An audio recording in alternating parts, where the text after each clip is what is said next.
Nandito kami ngayon sa Naga at kasama namin si Will to Win host and senatorial aspirant Willie Revillame para magbigay ng tulong sa mga kapatid natin na nasalanta ng bagyong Christine dito sa Naga City.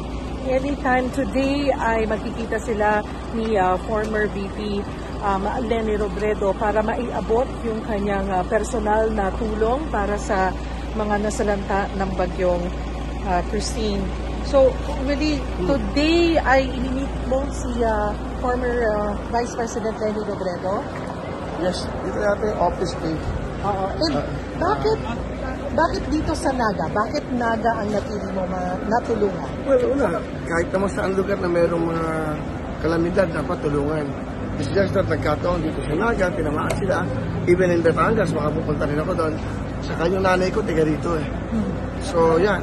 Siyempre, lahat ng lugar na may kailangan ng tulong, hindi mo naman pipiliin eh. Kung pagkakataon na ganito, may kalamidad. So, ngayon, nandito kasi isa sa pinaka-worst na tinamaan ng bagyong Christine. So, saka ngayon lang, gumanda yung panahon. So, ngayon lang tayo makakapunta dito sa Naga. And then from here, baka bukas naman, yung pamilya na ulila ng kanilang mga mahal sa buhay, sa Batangas, and then makikipag-coordinate din ako. Okay.